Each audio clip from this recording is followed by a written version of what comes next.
My family told me not to come to Christmas dinner, but months later, they were begging to enter my mansion gates. Stay with me till the end, because what happened next changed everything I thought I knew about family, pride, and peace. My name is Adana Cole. I'm 32, an architect living in Houston, and for as long as I can remember, I've been the odd one out in my family. My mother, Vivian, always said she was proud of me, but her words never matched her tone. My brother, Marcus, and my sister, Lydia, were the golden ones, always at home, always following her rules. I was the one who left, who worked too hard, who forgot where she came from. That's what they said, anyway. It happened 3 days before Christmas. I'd just finished wrapping up gifts for everyone, expensive ones too. My mom loved those designer perfumes, Lydia adored spa sets, and Marcus was always begging for tech gadgets. I sent them early, excited to finally be home after months of working overtime. I was still in the office that evening when my phone buzzed. It was a message from my mom. Adana, don't bother coming this year. We've decided to keep Christmas small. It's just family this time. I remember staring at the screen for a long time, trying to understand what she meant. Just family? I was family. My chest felt tight. I called her, no answer. I texted Marcus, he said. It's Mom's decision, don't make it a big deal. Lydia didn't even reply.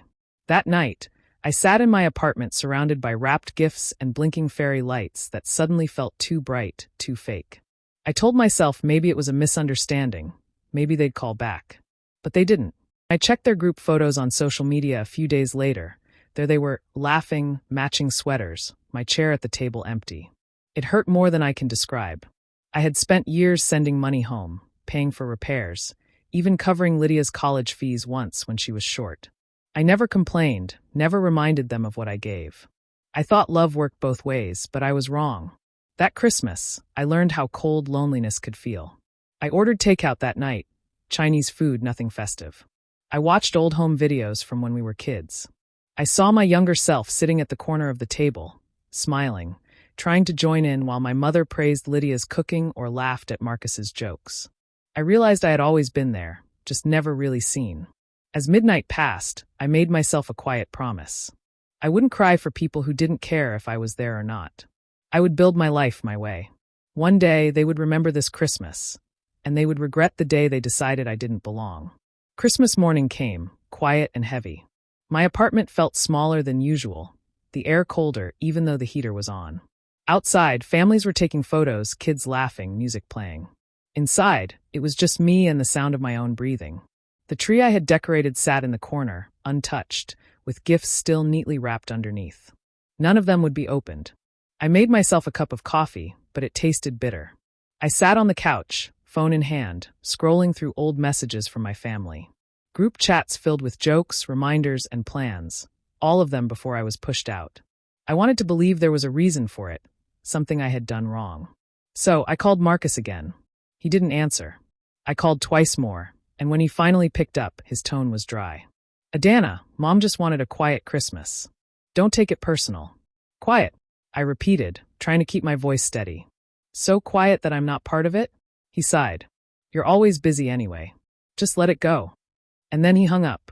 I sat there staring at my phone, my heart pounding in my chest. I texted Lydia, just a simple message. Merry Christmas. Seconds later, the message turned green. She had blocked me. That was the final blow. My throat tightened, and I couldn't stop the tears that came. I ordered takeout again, same Chinese restaurant from last year. The man at the counter recognized me when I went to pick it up. Christmas alone again? He asked kindly. I just smiled weakly and nodded. Back home, I opened the food containers and turned on my old laptop. I played a folder full of home videos I hadn't touched in years. There we were, Mom cooking in the kitchen, Lydia showing off her new dress, Marcus playing with his toys, and me, sitting at the end of the table, smiling too wide, trying to fit in. I remembered how every holiday felt like a performance. Vivian would always find a way to make me feel less than. You're too ambitious, Adana, she'd say whenever I talked about work. You should be more like Lydia, she knows how to take care of people. Lydia, the favorite daughter. Marcus, the charming son. And me, the one who didn't belong because I wanted more than their small-town comfort. The laughter from those old videos filled my living room, but it felt like a cruel echo. I realized then that I had been chasing their love my entire life, trying to earn what should have been given freely. I pushed the laptop shut and wiped my face. Something inside me hardened. I whispered to myself, they'll regret this. One day, they'll remember what they did. That night, for the first time, I didn't cry myself to sleep. I just stared at the ceiling, cold and awake, letting the pain turn into quiet determination. Weeks passed after that lonely Christmas, each day blending into the next. I buried myself in work, designing small residential projects for clients who barely paid enough to cover rent. The silence in my apartment became normal. No calls, no family messages, just the hum of my computer and the scratch of my pencil on paper. I told myself I didn't need them, but deep down the rejection still stung. Then one afternoon, as I was sketching out a basic remodel plan, my phone rang. The name on the screen made my heart skip, Mr. Denton Akil, my old mentor from architecture school. He had been one of the few people who ever believed in me when I was starting out. I hadn't spoken to him in years. Adana, he said, his voice warm but firm. I've been following your work. You've grown. I smiled nervously. Trying to, sir. I have something you might want to be part of, he continued. A large-scale real estate development in Austin. Green architecture, sustainable housing. It's going to be big. I need someone with vision, and I thought of you. For a moment, I didn't breathe. Me? On a project that size? It sounded unreal. Sir, I don't know if I'm ready for something that big, I stammered. He chuckled softly. You've always been ready. You just never believed it. That line stayed with me long after the call ended. I stared at my reflection in the dark laptop screen. Maybe he was right. Maybe I'd spent so long waiting for approval, from my family, from everyone, that I forgot how powerful I could be on my own. That night, I pulled out my old sketches and began drafting ideas for the proposal. I worked through dinner, through midnight, until dawn began to lighten the blinds. Coffee cups stacked on the table, pages filled with designs. Every stroke of my pen felt like a small act of defiance. I didn't need my mother's praise or my siblings' attention. I was doing this for me. The next few weeks were brutal. Meetings, revisions, sleepless nights. I doubted myself more than once, but every time fatigue crept in, I heard my mother's voice. Too ambitious, not family-minded. I let those words fuel me instead of hurt me. When the deal finally went through, I signed the contract with trembling hands. I was officially a partner in one of the most promising real estate projects in Texas. That night, I stood on my balcony, looking out over the city lights. The air was cool, and for the first time in months, I felt something new, hope. Quiet, steady, and strong. They had shut me out of their world. But now, I was building one of my own, brick by brick, dream by dream. And deep down, I knew this was only the beginning. 2 years can change everything. The woman who once cried alone on Christmas now signed contracts worth millions. My firm, Cole Designs, had become one of the fastest-growing architectural companies in Texas. I specialized in eco-luxury mansions, homes that blended beauty, sustainability, and technology. My designs were featured in magazines. My name started appearing in interviews. I was no longer the forgotten daughter. I was Adana Cole, architect and founder. It wasn't easy getting there. The sleepless nights, the rejected bids, the anxiety that came with every major decision. I lived through it all. But each blueprint I drew carried a piece of my story, a mark of survival. I wasn't just building houses. I was building proof that I was enough.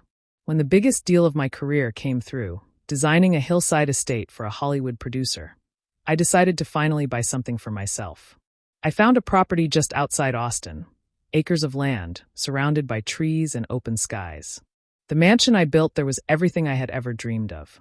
Wide glass windows, stone walls, natural light in every corner. It wasn't just a house. It was freedom. For months, I lived quietly, focused on my work and my peace. Then one morning, my assistant walked into my office with a grin. Someone named Vivian Cole called, she said. The name hit me like a soft punch to the chest. My mother. I told her to forward the message.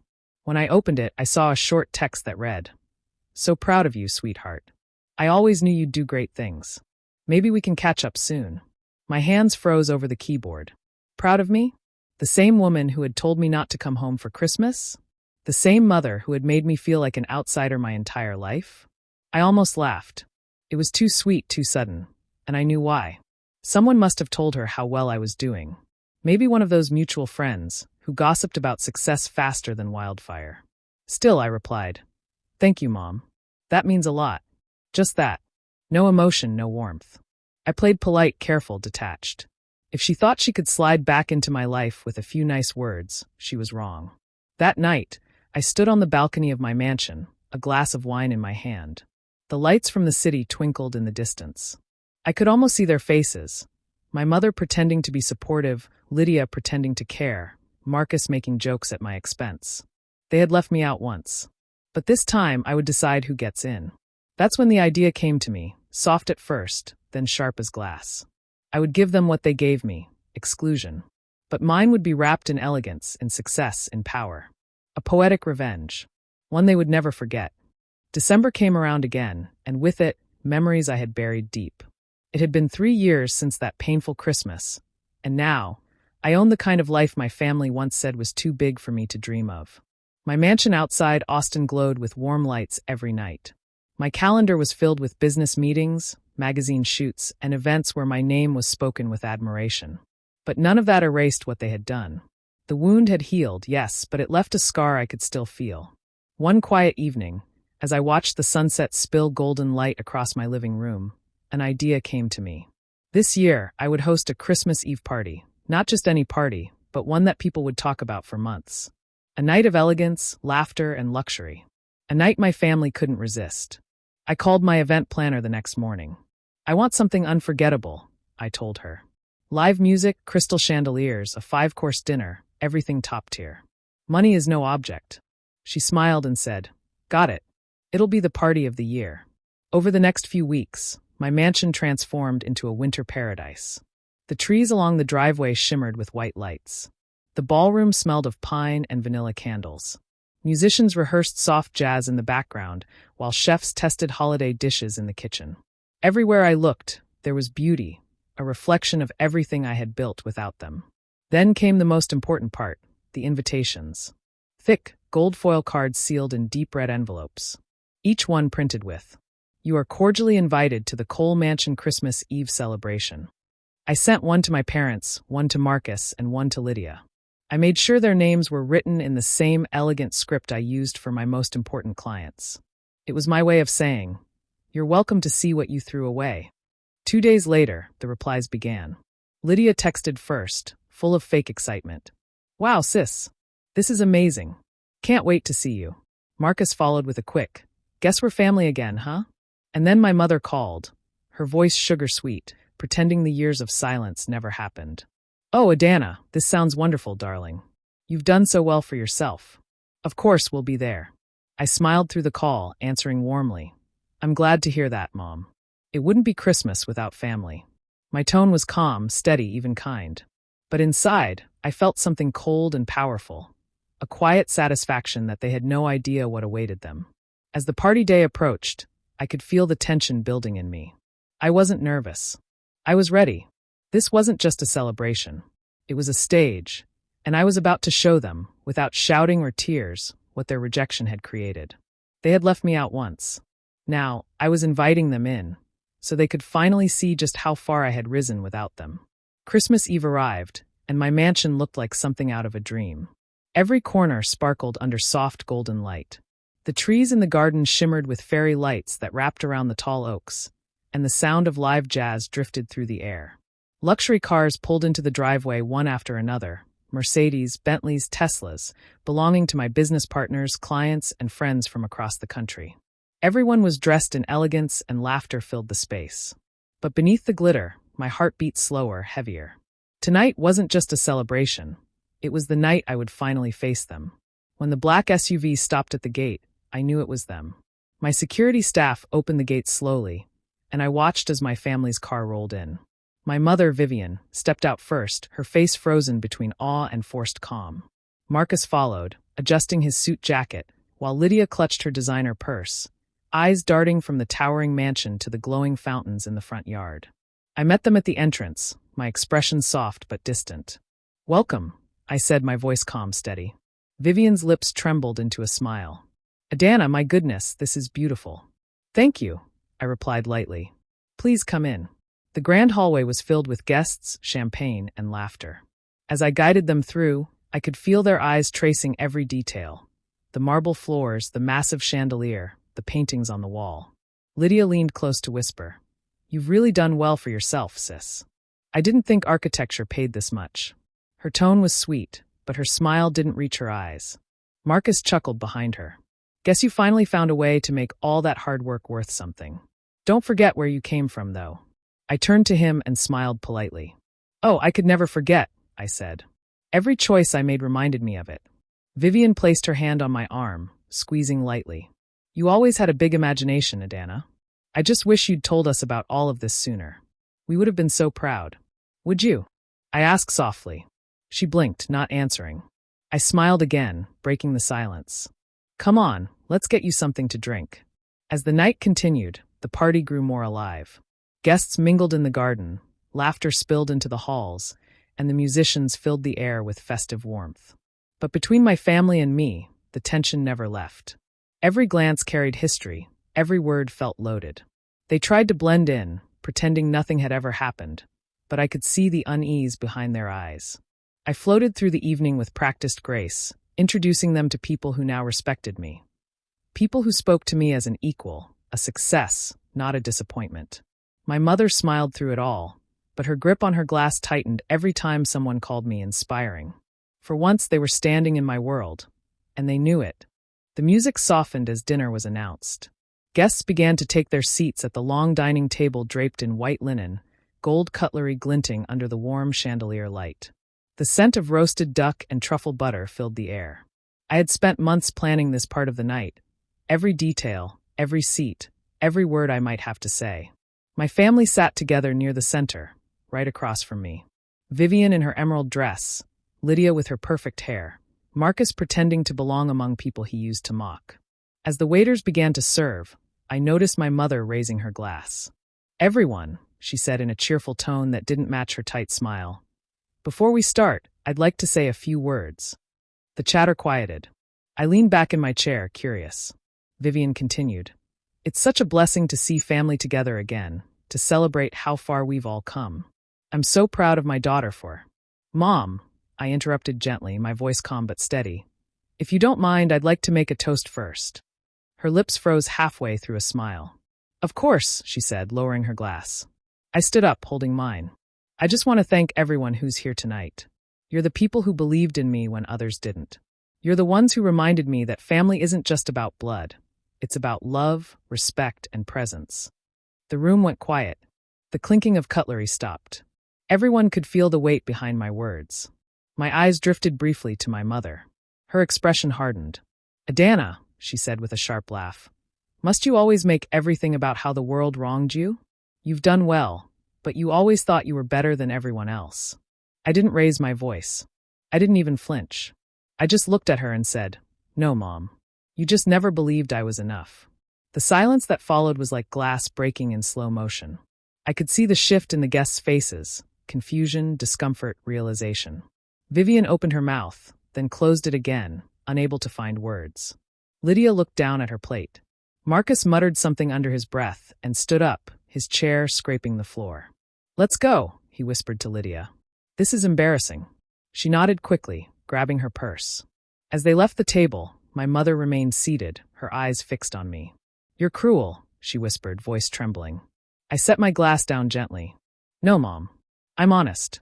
You just never liked how that sounded." The guests didn't know where to look. I smiled politely, raising my glass again to the others. "Now, shall we eat?" Laughter and conversation slowly returned, though the tension never truly faded.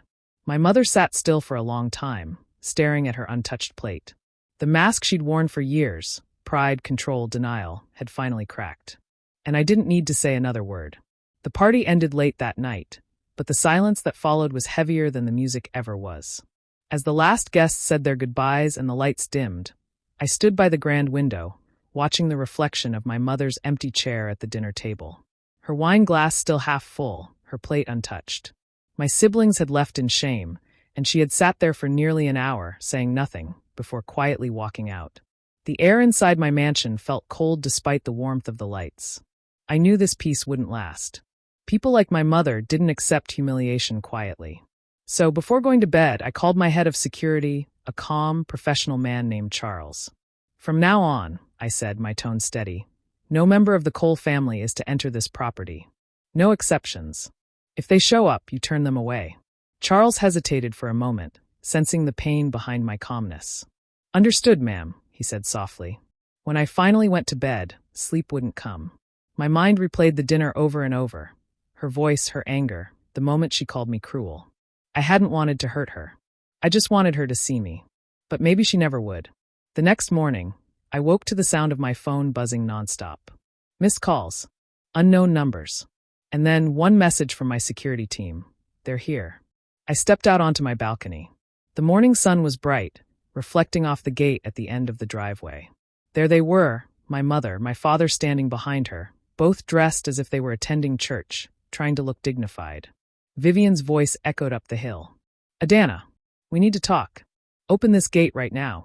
Her words carried that same tone she used when I was a child, commanding, sharp, impossible to ignore. But this time I didn't move. Charles approached them politely. I'm sorry, Mrs. Cole, but Ms. Adana has instructed that no one may enter without an appointment. Vivian's expression twisted. Excuse me? I am her mother. You can't stop me from seeing my own daughter. I'm following orders, ma'am, Charles replied calmly. She turned her anger toward the house. Adana, she screamed, her voice cracking. After everything we did for you, this is how you repay us? You're ungrateful. Arrogant. You think money makes you better than family. I stood there, hidden behind the balcony railing, watching. My heart ached, but I stayed still. She wasn't here to make peace. She was here to reclaim control. And I had finally learned that peace sometimes meant walking away. After a few more minutes of shouting, she gave up and stormed back to the car. The gates closed behind them with a soft click. I leaned against the railing, tears stinging my eyes. For the first time, I didn't feel revenge. I felt release. I had finally chosen peace over pain, and it was the most powerful choice I had ever made. Months passed after that morning at the gate, and life moved quietly back into rhythm. The mansion that once felt too big now felt peaceful. I spent my mornings walking through the gardens, planning new designs, and my nights sketching in the study where sunlight poured in during the day. But sometimes, when the wind carried faint sounds from the road beyond my gates, I thought of them, my family, and wondered if they ever thought of me too. Word spread quickly around town, as gossip always does. I heard it through colleagues and old neighbors. People whispered about the Coles who lost their daughter. It was a strange kind of story, one where I was painted as the stubborn child who cut off her family, or the successful woman whose parents couldn't handle her independence. Everyone had their version, but none of them truly knew what it had taken to reach this peace. I didn't care much for their pity or their judgment. The truth was, my family had built their own distance long before I closed the gate. I simply stopped pretending there was love where there was none. One evening, about 6 months later, my phone lit up with a message from an unknown number. It was Marcus. His words were hesitant, almost guilty. Hey, Adana. I know you probably don't want to hear from me, but Mom's not doing well. She's been quiet lately, barely leaves the house. I think she misses you. Maybe you could call her. I sat with the message for a long time. Part of me felt that old pull. The one that always wanted to fix things, to make peace, to be the one who reached out first.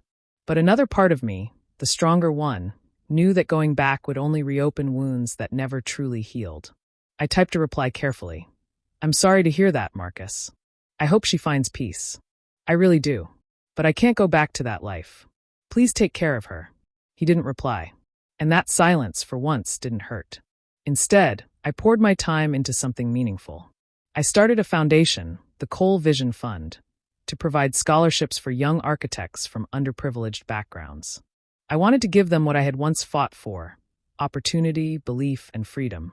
Watching those students grow, seeing their eyes light up when they talked about their dreams, it filled a part of me that family never could.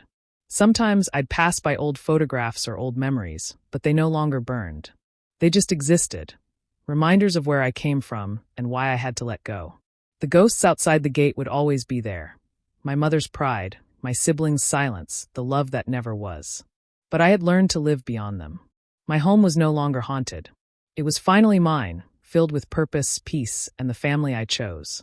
The mansion glowed again that Christmas Eve, but this time, it wasn't for show. It wasn't about proving anything or sending a message. The air was filled with laughter that came from hearts that cared, not from people pretending to. The scent of cinnamon, roasted turkey, and pine drifted through the open rooms. Adana moved gracefully among her guests, mentors, close friends, and her team who had become her second family. Mr. Denton stood near the fireplace, proudly watching her. "You did it, Ada," he said, his eyes warm. She smiled, remembering that shaky phone call years ago when he offered her a chance she almost turned down. "No, Mr. Denton," she replied softly. "We did it." The guests mingled, music played softly in the background, and for once, Adana felt light. There was no bitterness clinging to her heart, no anger hiding behind her smiles. Just gratitude. Her laughter echoed freely, and her voice didn't tremble when she spoke. As dinner was served, she stood at the head of the long table, the same position her mother once took at family dinners. Everyone grew quiet, waiting for her to speak. She raised her glass, her eyes glistening not from sadness but from peace. "This year," she began, "I wanted to do something different. I wanted to celebrate with people who showed me what real love looks like. Not the kind that comes with conditions or guilt, but the kind that builds you up when you fall." She paused, looking around the table at faces that truly cared. "I used to think family meant the people who shared your blood. But I've learned something better. Blood doesn't always mean family. Sometimes family is chosen. Sometimes it's built." Everyone raised their glasses with her, clinking softly in agreement. For the first time, the toast didn't sting. It healed. Later that night, as the guests danced and the music played gently, Adana stepped out onto her balcony. The cold air brushed against her skin, and snow began to fall, soft and silent. She looked out at the gates, the same gates where her mother had once shouted in anger. Now they stood quietly, glistening under the lights. In the stillness, she whispered to herself, "They cut me off from Christmas dinner. But in the end, they're the ones left out in the cold." She smiled, not out of pride, but out of release. The revenge wasn't the party, or the mansion, or the success. It was this moment, the peace of finally letting go. Behind her, the laughter of her friends filled the house again, wrapping her in warmth. Adana turned back toward the sound, her heart open and full. She closed the balcony doors, leaving the cold outside, and walked into her new life, surrounded not by the family she was born into, but the family she had created through love, resilience, and forgiveness. Do you think Adana made the right choice by closing her gates and finding peace on her own terms? Or should she have given her family another chance? Share your thoughts in the comments below. I'd really love to hear what you think. And if stories like this speak to your heart, make sure to subscribe, hit the like button, and turn on the notification bell so you never miss the next one.